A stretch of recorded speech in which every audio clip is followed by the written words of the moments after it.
All right, Writ Wit, episode 2, theme song. Bum, bum. Oh my goodness.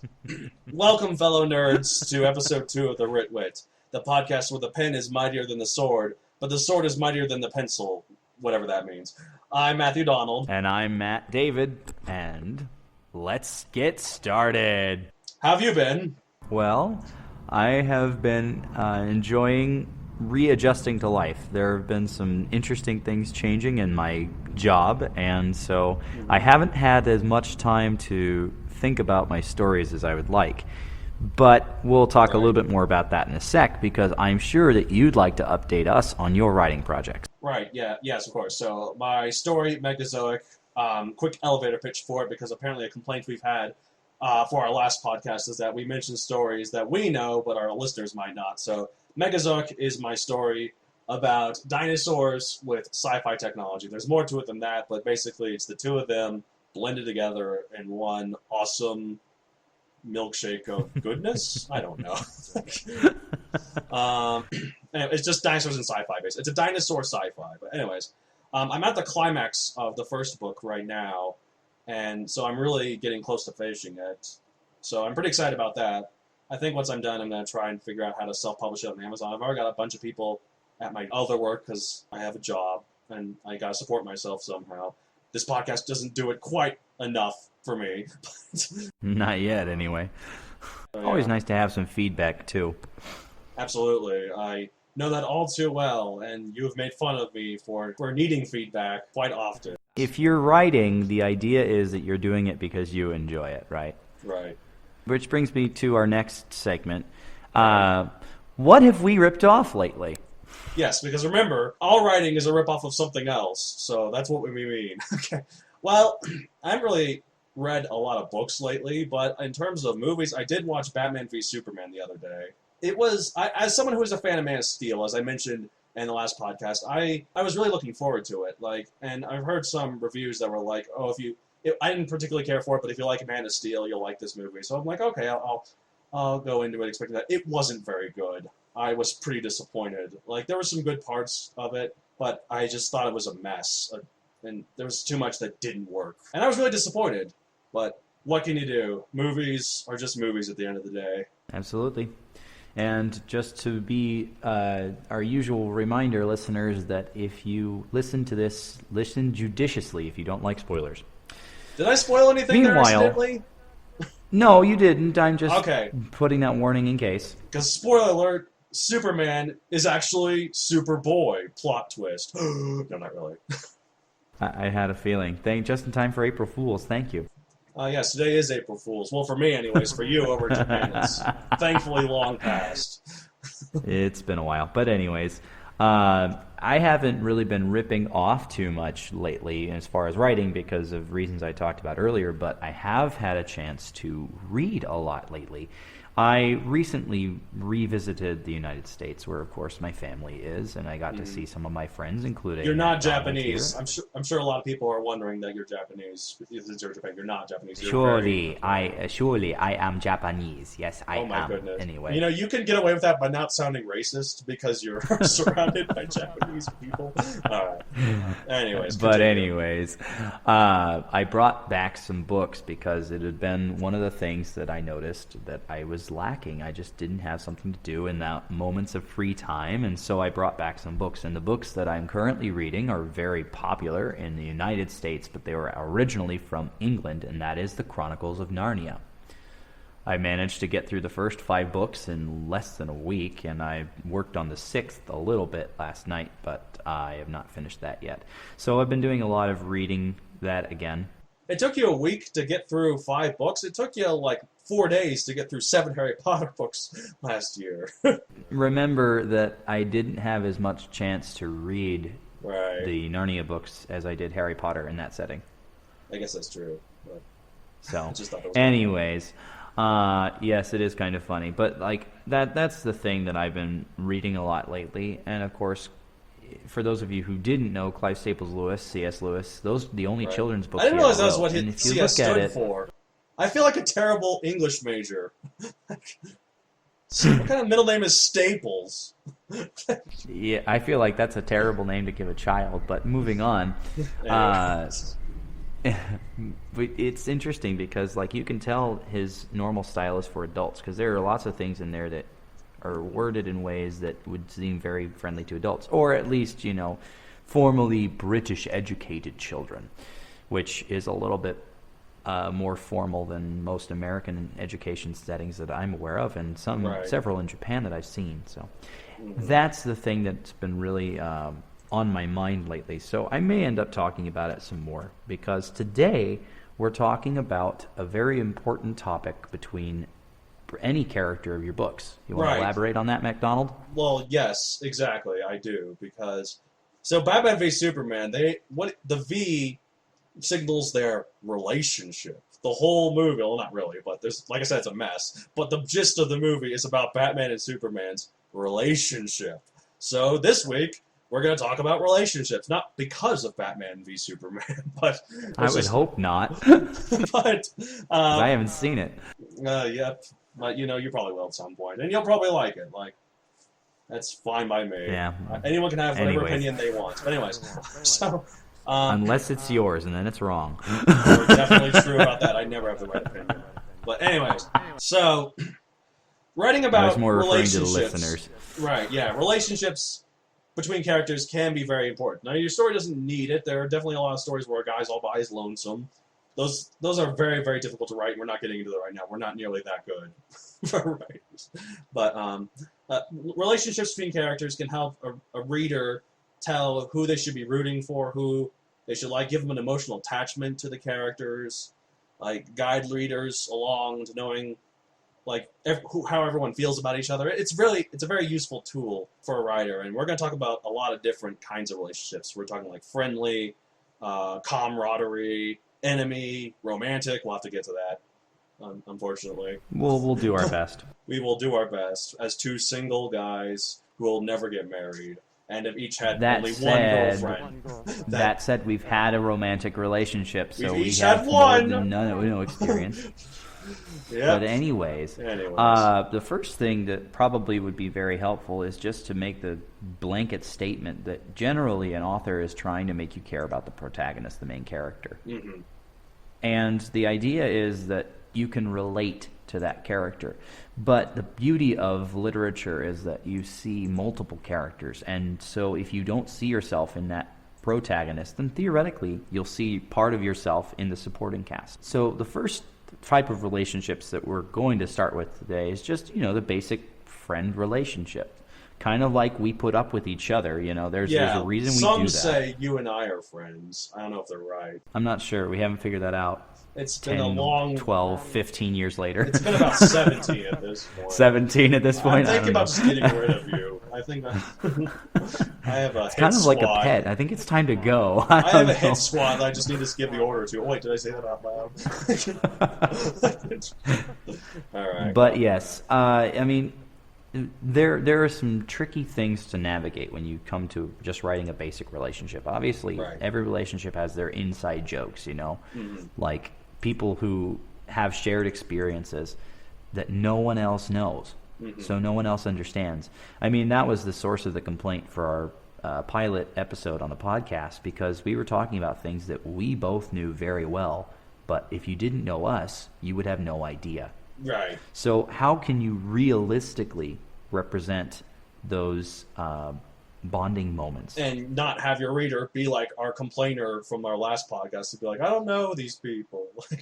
I mean, that shouldn't be the case, because characters are not usually real people. So, I mean, right. Well, they could be based on real people, but that's mostly because of individual traits they have. Right. Yeah. Well, one thing I like to do for all my characters is have like a separate document that explains all their quirks and like all their sort of like little things, little details about them that aren't really ever going to be mentioned in the story, but like help flesh out the character. Like in my Megazoic story, one of the characters really is a terrible singer, but he hates that. That's never going to be mentioned in the story, but it helps me flesh out him more for me. But the reason why I bring this up is because if you do the same thing with like character trait quirks that they have with each other, you don't want to risk falling into the same trap. Like, oh, they have this quirk. Oh, I forgot to mention that they have this quirk instead of just doing it. I mean, well, and the thing that's always challenging for writers is to do a better job of showing us rather than telling us. Right. And I think that I have a hard time coming up with examples in my writing at the moment, but I'm sure there are some, and they're probably in your writing as well. Mine's more about a quirk that two of my characters had. You remember, this is for an older version of Mechazoic, because, and listeners should know that I've had like 4.5 billion other versions. This story has been kind of my, I can't think of the right word right now because I'm tired. Everest? There you go. Well, Everest, that just, more like Olympus. Or like Olympus Mons. Anyways, one of the older versions of Mechazoic, there were these two characters, best buds, Sucus and Albert. One of the things they did, I only mentioned it briefly, but it was something I thought was kind of funny, was the secret head shake. I'm using quotation marks here. Basically what they did, they were two dinosaurs. They would slam their heads together, they would grunt in pain, then after taking a few seconds to recover, like, yeah, that's what I'm talking about, and it's just, it's kind of dumb. And by kind of, I mean incredibly. But it's a fun ritual, you know, something that they do to showcase their affection, for lack of a better word, for each other. Right. But like to go back to what I was talking about, the thing that comes to mind is like an experience, something that shows their relationship rather than just narrating it for the reader. Right. Well, an example I think would be, in terms of like friendly relationships. I guess this isn't really more friendly. It's a little bit friendly, I guess. An episode of that CBS sitcom Big Bang Theory, there was an episode where it explored how Leonard and Sheldon met, and Penny, Leonard's girlfriend at the time, wonders, why does Leonard put up with Sheldon? Like, Sheldon has so many quirks, and he is so annoying as a roommate. Why do you not just move out, Leonard? Like, why do you not just move out and leave him? Well, apparently it's revealed that when they first became roommates, Leonard was goofing off with his friends with, like, this, and they had this, like, thing that was accidentally kind of a bomb. They didn't realize it was about to blow up in their face. What happened is that Sheldon took it in the elevator, moved the elevator down, and then it blew up. Now, that's why they don't have an elevator in their apartment. That's one of the running jokes, that they always have to walk up the stairs because the elevator is always out of order. Well, what comes to that is that by doing that, Sheldon saved Leonard's life. So Leonard puts up with him because he owes him his life, which I think is an interesting sort of thing. Like, they have friendly moments, and, you know, it's a sitcom, so they have to hate each other a lot in the sake of comedy, but... Sure. Well, and, like, it's a fantastic dive into what makes them, you know, stick together and care for each other. And it's a really good example of building that relationship. It's something that happened at the start. And, you know, usually with stories you want to start. The Latin term is in medias res, which is in the middle of the action. And then if you have to explain anything, go back. Because rather than setting it all up at the beginning and having a relatively tedious narration, you know, you get something that's more active. And if you need to explain it, then you can. Well, one thing that I think could be interesting, because we're going to talk about developing relationships later, especially with romantic one, but, like, I feel like developing friendships is an interesting thing, like, to write about. Like, how would you personally, like, if you had a character who meets another character for whatever circumstance, and then later on they slowly start to become friends, how do you think, do you have any tips for how you would write that? For how I would write building that relationship. Just helping the others. Helping that along. Yeah, you don't have to explain their whole story. Well, sure. No. Quick, come up with two characters on the fly. Go. No, not really. Well, like the thing that comes to my mind, and obviously, listeners, you're aware that I do a lot of what is called fan fiction, particularly about Power Rangers, and the idea is that these normal people who probably aren't terribly well connected are forced together by circumstance, and so they have to help each other, and then, you know, they bond that way. And so, like, the idea that some situation that puts the best of two people together. For example, there's kind of... I remember reading a story about this a long time ago. It was not a Power Rangers story at all. It was just this situation where... Really? You read other things? I read a lot of other things. I was talking about Narnia, right? Isn't that just a Power Rangers fanfic? Actually, that is a perfect example. Thanks for bringing that up. In Voyage of the Dawn Treader, the 5th book, Chronicles of Narnia, the main characters at the time are the Pevensey children, and of course, And they all combine together to form a Zord. No. I'm gonna shut up now. In the Dawn Treader, the two youngest, Edmund and Lucy, return to Narnia, and it just so happens that they are forced to bring their cousin along. This boy who is perfectly fine, who has a horrible name, Eustace Clarence Scrubb. And he's secretly a putty working for the bad guys. Do you mind? I'm sorry, go on. And Eustace Clarence Scrubb is this very, very lonely boy, and he's a bit of a ass, I mean the donkey, to these people who are trying to be nice to him, because he just doesn't understand, and he just doesn't really know how to connect with people. Mm-hmm. And through those adventures, he starts out just despising them, but the more he spends time with them and the more he sees going on in the world around him that's completely new, because it is Narnia, he grows into a much better person and more friendly and more accepting, and they all come to actually care about him, as opposed to, well, you're here with us, we have to take you along now. It actually is something that helps them out in the end. Very interesting story to read. If you've not read those books, I would highly recommend it. But the idea that it takes a lot of time, I mean, they're at sea for upwards of several months during this time. And when you're in close proximity with other people, you have to learn something about them, otherwise it will just be the longest trip of your life. And eventually they did. Yeah, they say that you form the best relationships through times of hardship. There's like absolutely. But you also bring up something interesting. Like I kind of wanted to talk more about like just two characters and their relationship with each other. But you brought up a good point about how you could have one character and then the relationship you're talking about being like everyone else's relationship to them. True. Like, which of course is individually a bunch of different two people relationships. Right. I mean, if I wanted to focus on the relationship that he had with his cousin Edmund, I could have. But the idea here is that it's not limited to one person. I mean, the biggest thing that you have to remember about these characters, whether they're animals, aliens, humans, whatever have you, is that we exist white blood not cells to live by ourselves. / pill robots. For whatever reason, I went to Osmosis Jones in my head there. We exist to interact with others. Right. Even the most lonesome of people wants to have some company at some time. And so it's a matter of forming those relationships with the people you care about. And so the best way to be realistic is to use as much as you can from what you know. Right. You know, the idea of chemistry is usually romantic, but the gist of it is that it's two people who clearly feel happier around each other. You can do that with friendly sort of things, especially if they've been friends for like years upon years. I mean, if you want to get into platonic opposite sex relationships too, I mean, that works the same way. We'll talk a little bit more about that when we get to romance, I think. But other than, I don't know if he's your favorite example, do you happen to have a favorite example from another work of like two people who are friends?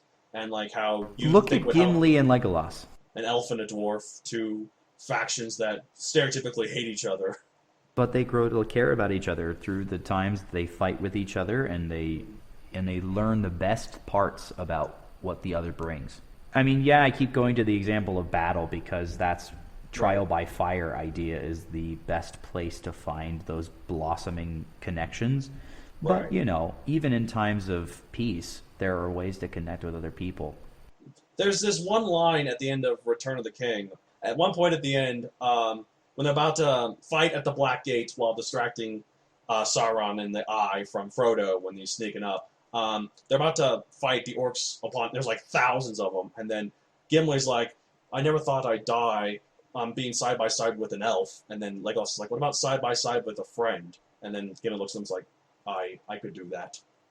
That's a nice little thing. Like they're starting to realize that it's not about what they are; it's what they mean to each other. It's not literally what species they are. It's no longer a label, or at least it's a different one, because the label of friend is one of the most treasured labels you can give somebody else. But to go back to the point about bonding through times of hardship, bonding in battle, it reminds me of a different type of relationship, and I think we probably should turn to that one now, and that is the co-worker relationship. Yes. So you know how I mentioned Osmosis Jones? That is, I don't think you've seen it. I actually haven't seen it either. Ozzy and Drix? Yeah. It's a buddy cop movie. Like, Absolutely. that's what it is. It's a buddy cop movie in the human body. And buddy cop is kind of this kind of relationship. Like, two people who have to work together and have to figure out how to work best together, even though they might not necessarily like each other. There's a lot of examples of buddy cops as well. Like Iron Man 3, even though I don't like it, it is a pretty good buddy cop movie. I just don't think it's a good Iron Man movie, but that's a subject for a different time or a different podcast even. But right, anyway, exactly. But like the idea that you need what the other person has to offer to get the job done. Mm-hmm. Battle buddies in active military service in real life, as well as coworker relationships. If there's a task that you can't get done by yourself, you have to rely on your coworkers to be able to help you complete it. Absolutely. I feel like, for me, I think my favorite example of this kind of relationship in another work is, and speaking of Iron Man and Captain America in the Marvel Cinematic Universe. Like, I mean, it's all about to come to a head in Civil War. I was about to say before Civil War comes out, yeah. Yeah, yet to come out. But before then, there's so many times where it's revealed they don't really care for each other. I mean, they care about each other, but they don't really like each other, if that makes any sense. Like, they fight all the time. They have such different ideals. But they know that they need each other for certain situations, and they work together through it. And it's an interesting kind of thing. They really should just hate each other. Like, Tony Stark has heard nothing but praise from his father about him. So he's kind of feeling like jealous / not feeling like he's living up to the expectations.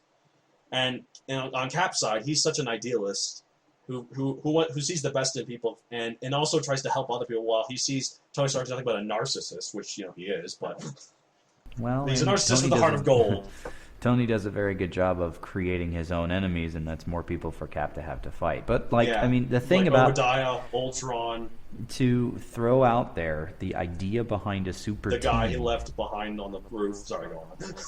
The idea behind a super team is simply to come together when one is not enough.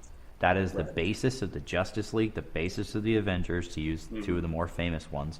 Right. I mean, our collaboration, this story that all of us have alter egos, us and a couple of friends not on this podcast yet. Right. If they may join us at some point. We'll drag one of them kicking and screaming at some point, I'm sure. For a guest. They'll be on for 5 seconds. So like, hey, there he is. See ya. The collaboration, the elevator pitch for that, just to give you an idea, is that 4 varied experts, I use quotes, have to take on one of the most challenging enemies they have ever faced and bond in the face of that danger. Along the way, they grow together and work for more power to vanquish this ancient evil.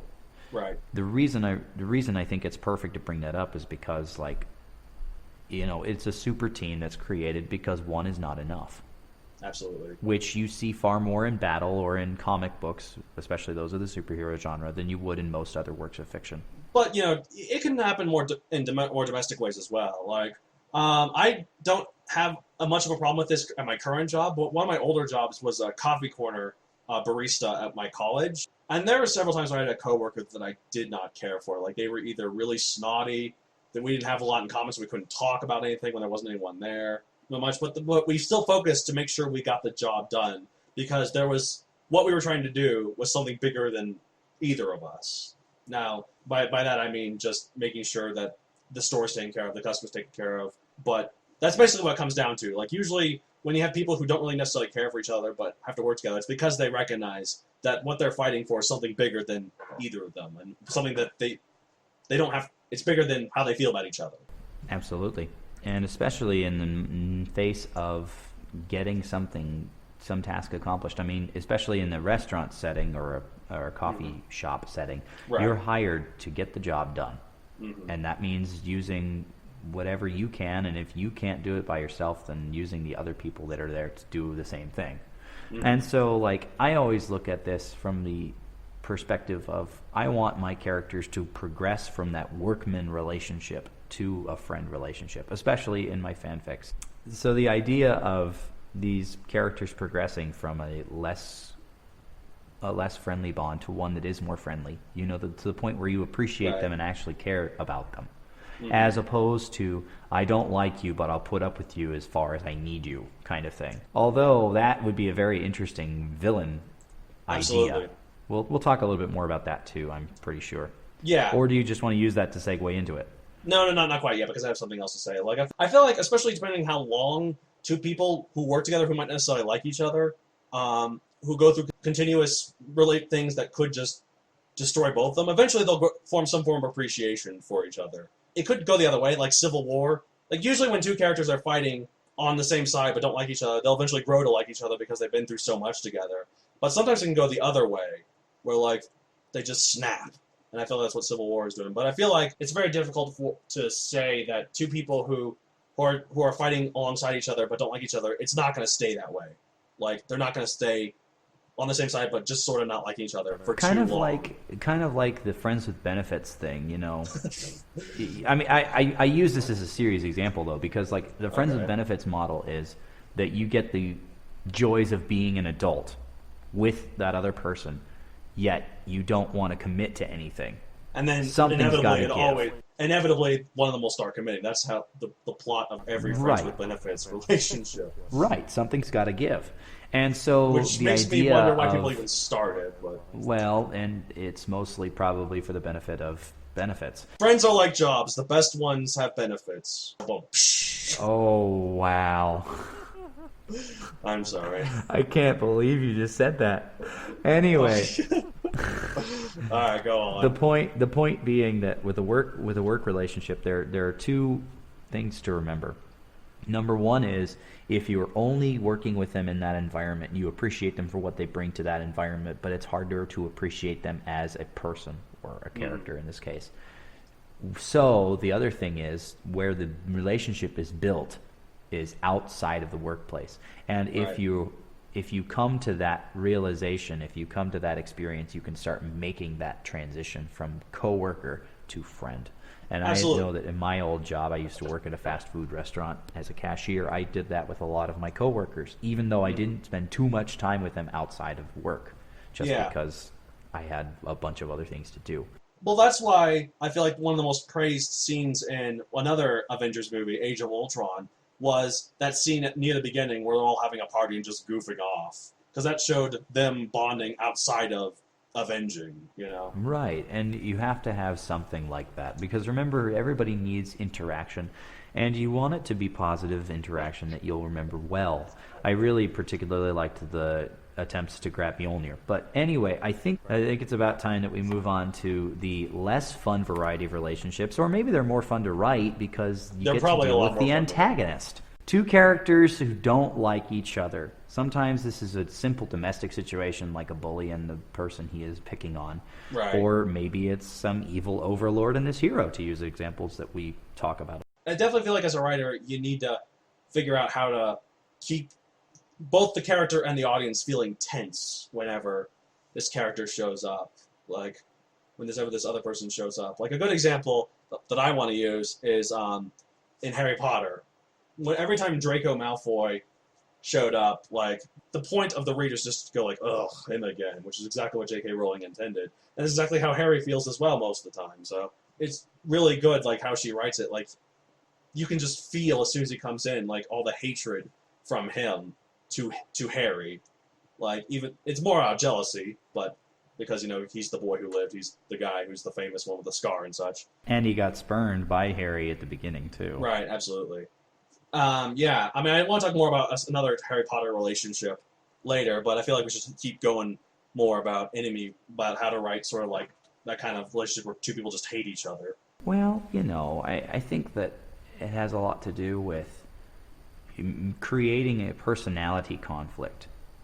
Mm-hmm. You know that coworker that you don't like, there's something about their person that you don't like typically, right? Now, if you take that to an extreme level, that is an antagonistic relationship. Right. And usually, especially with superhero things, but, you know, even in a down-home, non-fiction tale, right, it's about two people who have a major disagreement and there's something about each other that they don't like.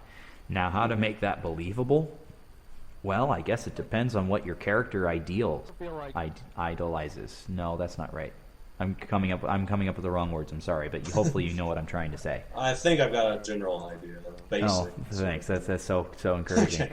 But it also depends as well. Like there could be two characters, and one of them really hates the other one, but the other one doesn't really know it. And the example I give here is a real life situation. When I was in college, I lived with a house with a bunch of people. I won't say anyone's names because I'm a nice guy, and that there's this one person that I really, really, really didn't care for. But I still tried to be nice to him because I knew I had to live with him and stuff. There were just a lot of things he did that I disagreed with. No need to get into terrible specifics. Well, I just want people to realize that I didn't hate him for no reason. It was just like, I'm spinning a roulette wheel. I hate this guy. That would be an interesting way to go. Yeah, okay, there's 6 other roommates in the house. Who's it gonna land on? Oh, him. Hate him. I just hate him. God, I hate him so much. That's the one. No, but so... in terms of writing like that, I would describe, based on my experiences with that person, how tense you feel, like hairs raising, but maybe that's more like scaring, but like fist clenching sort of thing, like just your blood starts pumping a little harder. Ways to show, rather than say like, this character hated this character. Well, and one thing that is most helpful when looking for material to use in relationships, building them, breaking them, whatever it may be in your stories, is to use what you know. Whether it's your examples or your friends' examples, somehow to use that material and use that for inspiration. Because as we say that there is no original story idea anymore, pretty much every type of relationship you can probably find in your own life somewhere. Absolutely. Like, out of all these that we have listed here that we're going to talk about, I've been through quite a bit of them. Some of them more than others, like the romantic one. I've only had one, like we've established. Like, as have you, so... Not for lack of trying, perhaps. We have tried so very hard. Some may call us desperate. But the idea is that you can use that experience to write about it. Right. Now, you don't want it to be a carbon copy of that relationship. You want it to be different somehow, but realize that your characters are not you, even if they're lightly based on you. Yeah. You gotta, as a writer, you have to learn how to get into someone else's shoes. Like, be that other person. Get into their head. Mm-hmm. Which is helpful to use your own... Donald mentioned it earlier, talking about the quirks, Something that won't necessarily come up in a story, but can really inform you how to write about the character. And do it for your antagonists, too. Yeah, they're people, and most of the time. Sometimes people write them as, like, cartoons. Well, sometimes they're aliens, but, the point being that they're all characters that deserve to have all the things that implies. Relationships with other people, something to accomplish, Right. Those things that we all share, which is why you look to characters and care for them in the first place. Absolutely. So, like, with enemy relationships, like, you have to do a good job, I feel like. I mean, it's more difficult in, like, those sort of high fantasy sort of things where, like, it's expected that the hero and the villain should hate each other. But, like, as well as saying, like, what happens to show they dislike each other, a good thing you should do is really show why they dislike each other. Like, what happened? Is there, like, some sort of tragic backstory or something, like, that really irritated the other person? Like, first impressions are always a key thing. So, like, it might have been something that he hasn't done except for the 6 seconds where the two of them first met. The one day he didn't shower. Right. And forgot to put on deodorant and brushed his teeth, a.k.a. me every day. No, just kidding. Well, like, you have to consider that with a hero-villain dynamic, it's expected. But the thing that I like the most, and we haven't really talked much about subverting these relationships at all, but the relationship that I find the most fascinating to write is the one where nobody is clearly right and nobody is clearly wrong, where the line between hero and villain is stretched to their imagination. Urge to bring up to Civil go back War. to Civil War is the idea you did it for me, yay! To go back to Civil War is the idea that, you can either agree with what Cap has to say or you can agree with what Iron Man has to say. And they are both valid arguments. They're just different. And everybody is going to take it a certain way. Absolutely. Speaking of subverting sort of like relationships, I said earlier I wanted to bring up another Harry Potter example. And one of the best relationships, I feel like most people think, and I agree, of the whole series is between Harry and Snape. Like, At the beginning, like throughout almost all the books, all of them up to the final one, basically, Harry is convinced that Snape is just this ridiculously evil guy who hates Harry for no reason. For whatever reason, Dumbledore trusts him, but like Snape is clearly just out to get this poor Harry. And he does like several really, really, pardon my French, dickish things throughout the whole series. That's And hardly French. okay, it's more like Spanish. I don't know. Okay. What's a lesser? Like, it's definitely not German. German would be worse. Well, there's a word for that in German, but anyway. But the point is, what I wanted to say later, though, is that, like, it's realized, though, later, that the reason why is that... Spoilers for 10 seconds. Like, Snape really, really, really loved Harry's mother, Lily. Like, and was heartbroken to see her choose Harry's father, James. Spoiler alert, in case you haven't read those books. Dang but it, if you you're haven't, right. what the heck are you doing? Dang it, I forgot about that. I'm sorry. I will insert in spoilers. There, I'll put that in. Right there. I'll do a little bit of my fancy editing skills. Yes, that. But anyway, no, the thing that is interesting about that relationship is it is so dynamic. Right. You want your relationships to grow over time and change and not just be static, which means that you either have to show the progression or you have to change something up. And the idea, you remember when you were talking about Malfoy, about how every time you came in, God, I hate it, it's him again. And the reader felt that way too because we hopefully sympathized with Harry. Right. Well, for the same reason of sympathizing with Harry, we did not like Snape. Until his true motivations came out, there was no really good reason to care much for him. But his motivations for doing everything are more complex. He is a fantastic example of that gray type of character, where he is not in the right, he is not in the wrong. You have to judge his actions based on why he made them, not what he did. Absolutely. And why he did them, the whole time, is something that we don't find out until way too late for us to truly appreciate him through the rest of the books. Now, if you don't walk out of the saga appreciating Snape for what he managed, that tightrope he manages to walk, then you're missing out on a fantastic character. Absolutely. Well, like, and also Harry does grow to appreciate because... Spoilers until 3840. One of his kids, he names his middle name after Snape's first name, Severus. So Named his child for two great headmasters. Yep. One of them was Severus, and the other was Albus Dumbledore. By the way, spoiler alert, dies. I'm sorry. You said that like 3 times. If they're still listening, no. He's Anyway, deader than dead. We ain't seeing him again. To get back to relationships, though, the thing that's most fascinating to me with Snape is almost... I mean, the relationship he had with Harry is not really the same relationship. It's almost a proxy relationship. Because the true relationship that Severus was trying to maintain was his connection to Lily. Right. Oh, I see what's going on here. You're doing a little segue. Actually, it wasn't the point, but it could work as one. But the idea is that, you know, his relationship to Harry is tinged. Everything is colored by what he felt for her. And so it's more complex than just, I don't like this child. Because, like, Malfoy doesn't like Harry because Harry represents everything that he wants to be. Right. Snape doesn't like Harry because Snape wanted to have his own progeny with her. He wanted to have his own future. And Harry represents the future that she chose, which didn't include him. Gee, I wonder why he was bitter. He was a little bit of a sourpuss, I guess. A dourpuss? A dourpuss. I'm going to call the Oxford English Dictionary and force them to put that in there. At gunpoint, probably with my hitman squad that I have ready to go. You have ready to go. To go there and then all the way to Japan, right? Anyway, when those motivations come to light, it's amazing what you can see. And so I love the idea of a character that is not solely villainous or not solely heroic. I'm not going to say I appreciate anti-heroes, although I love a good anti-hero as much as the next person. But like somebody who thinks they're in the right and is fighting for what they believe, but they're not necessarily wrong. Well, like George Lucas said when doing Revenge of the Sith that no villain thinks they're doing evil or should think they're doing evil. They think they're doing good. They just happen to be wrong. And that's what he tried to show with Anakin. Like he thought that he was convinced that the Jedi were the reason the galaxy was in the dumps.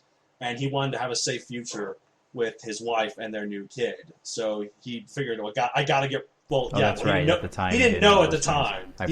He actually didn't know until Return of the Jedi when he sensed it through Leia. That's right. Yeah, he wanted to make the galaxy a safe place for his new family, and he was convinced the Jedi were the problem. So he generally thought he was doing right. He was clearly wrong, because you don't kill kids. Like, interesting argument. Like you would think, as he noticed his wardrobe turning black and his lightsaber turning red, that you would think, oh wow. To be fair, his lightsaber doesn't turn red until after he loses his arm. He has the blue lightsaber up until the end of that movie. That's right, because he fights on Mustafar with it, doesn't he? Yeah, and yeah, he does wear black. And at one point, his eyes do turn yellow. You think that'd be a clear sign. Maybe they don't have mirrors in a galaxy far, far away.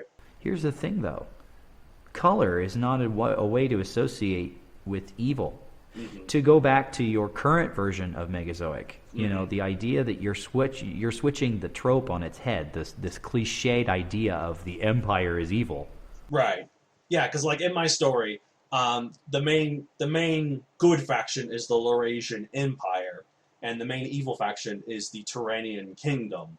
Now, I do switch it for reasons other than the subversion, like Turanian, Tyrannosaurus Rex. Rex means king, not emperor, so therefore kingdom. But I did think it would be kind of cool subversion as well. And also, colors, you want to make sure, I guess it depends on the story as well, but I feel like having the evil guys be red and black is way too overdone.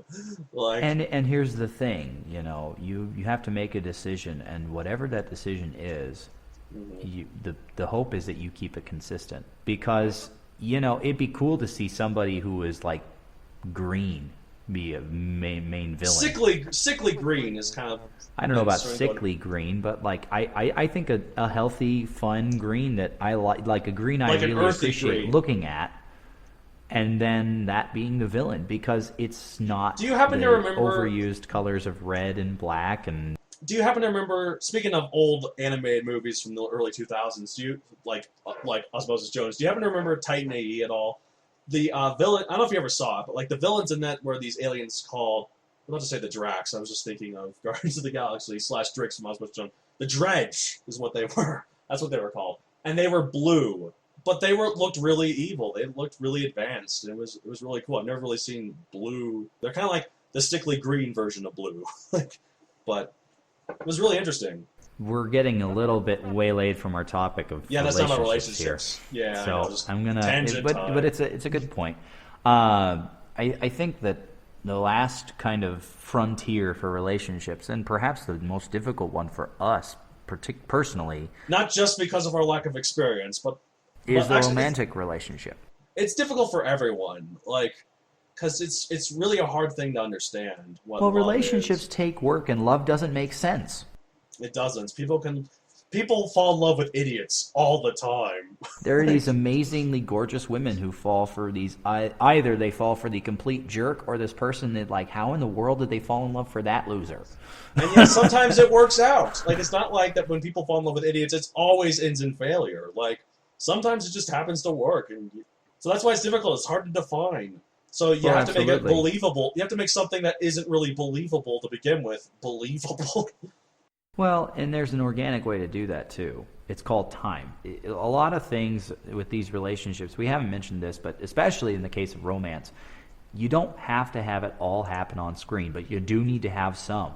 Absolutely. You need to have some bonding experience, some moment where they start appreciating each other, where they start falling for each other, where they start realizing that life without the other is less than it would be with them. Mm-hmm. Especially if they're going to end up together. Absolutely. Now, if you really want to throw a wrench in it, have them build this relationship and then have circumstance force them apart. Right. And I was talking about this to another friend of mine. One thing I was mentioning was that one thing that's difficult about romance is, like, it's hard to try to win someone over from my experience. Like, if someone has an idea that you're not the right one, it's difficult to convince them otherwise. Especially if you have a bad first impression. Absolutely. But I was telling them, like, one thing you can get away with it in terms of writing is if it's that first impression they realize was wrong. That's the best way to do it. Like, absolutely. Well, and time will change your opinions. If you see enough of a person to realize that maybe you didn't have the right read on them the first time, that it's worth going over it again and saying, well, okay, what is it that I really do think about this person? because it's okay for these things to change. Yeah, especially with we talked about relationships and how they should be dynamic, right? They shouldn't be static. I think the most dynamic one of all is the romantic relationship. I would actually go as far as to say that probably the most dynamic is the platonic relationship between opposite gender. But that's just me. Yeah. Not exactly common enough, but, yeah. Well, it's not exactly common enough, but it's the most dynamic because you have to be friends before you can be I guess I can speak this from experience. Like, one of my best friends is a girl, and we're purely platonic. But, like, what it started out with, like, we were friends. She was dating someone else at the time. They broke up. We sort of considered the idea of going out ourselves, but then we realized we were kind of too close together anyways. Like, we didn't want to risk our friendship with a relationship, because if it didn't work out, our friendship might just go down the toilet, or it might be awkward or whatever. But it took us, like, about 3 years before we settled into the just stable friends we are now. Like, admittedly, I'll admit this. Like, there were times when we first started talking on the phone, and I'd be like in my head, oh, I'm talking to a girl, it's so great. But now that died away. I was like, I'm just talking to my friend. So something about different labels, like Legolas? Yeah. I've never thought of find myself side by side with a girl. What about side by side with a friend? And that's not your girlfriend. It's okay to. I mean, like, yeah. I realize that we're kind of categorizing this roughly, but the idea of romantic relationship, it means what it means to everyone different. So if you feel like writing a homosexual romantic relationship, yep. If you have something to go on, right. Especially if you have something to go on, for what it's worth, if you don't know. Yeah. It will be very difficult to write realistically. Well, most as unfortunate as most homosexual relationship writing is called slash fiction. Between two characters. Like, I'm sure, back to the Marvel stuff, the Cap Tony slash fiction, I'm sure, is everywhere. And after Winter Soldier especially, the Cap Bucky slash fiction is everywhere too. They could work. If either of them were gay, it would totally work. The thing that surprises me the most is the slash fiction coming out of Star Wars 7 between Poe and that pilot that I don't remember. Oh wait, that was Poe. That was Poe. I'm trying to remember the other guy who had the number. Heads up, guys, Finn. I don't really care about the new Star Wars movie. I did really like when they were in the TIE fight and they were talking, they had a lot of clear friendship. I did think it was odd that when they met up at the end, that they're like hugging like they were best buds who have been reunited after being gone for so long. Like it was like surprising. they knew each other like 2 minutes.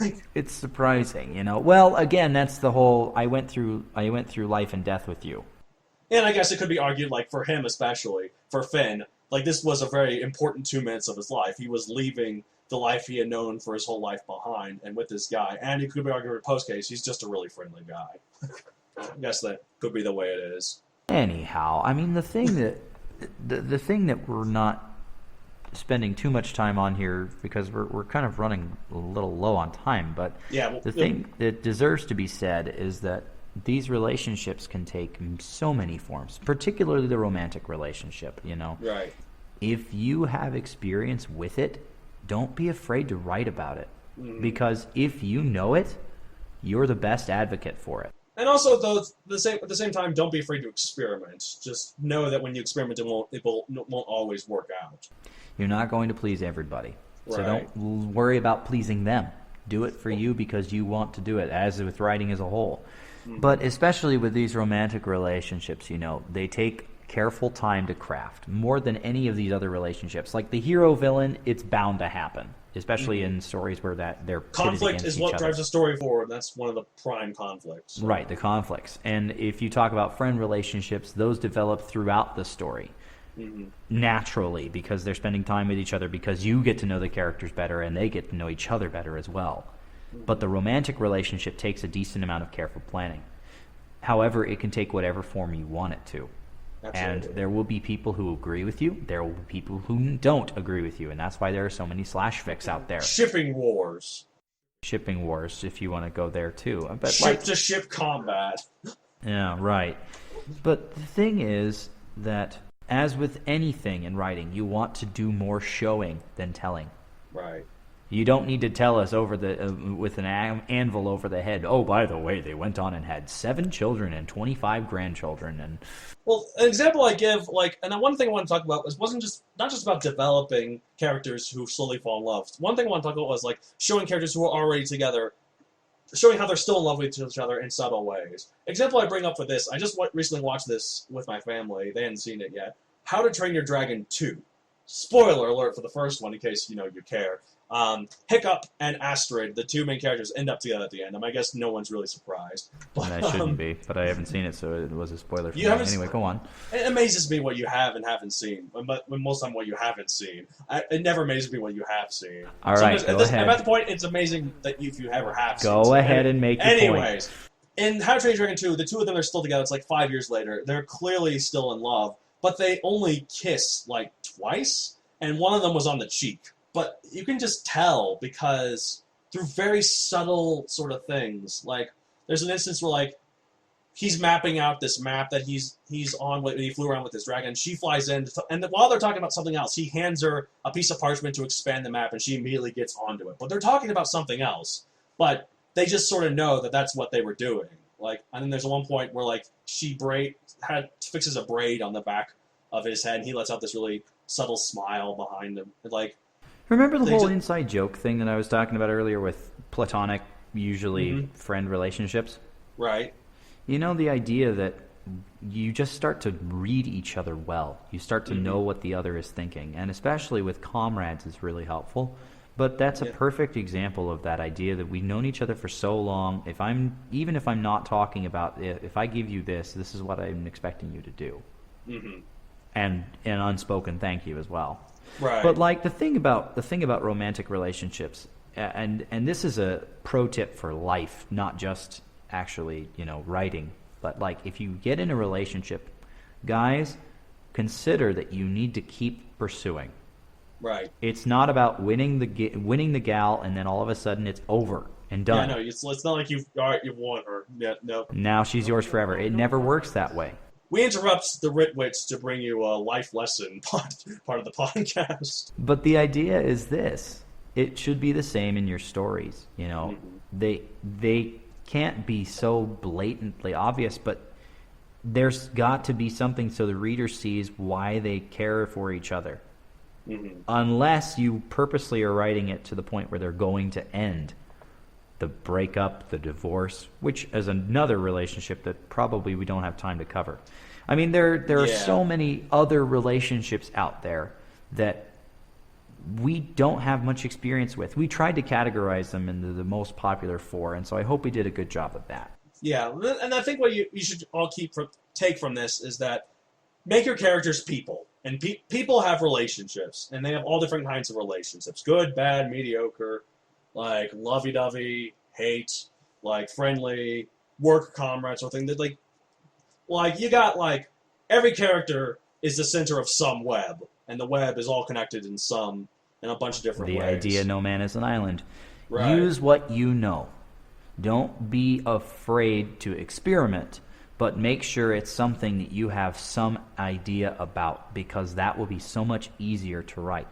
And remember that all of the people who end up reading this story that you're crafting are people too. Mm-hmm. That have their own relationships and will connect with characters through the relationships they share with others. I think it's about a good time to throw in final thoughts. Sounds good, but yeah. And before we go, though, I'd like to just point out that even though you're listening to our podcast, and we thank you for that, we're not the best at this. We're just giving you our insight.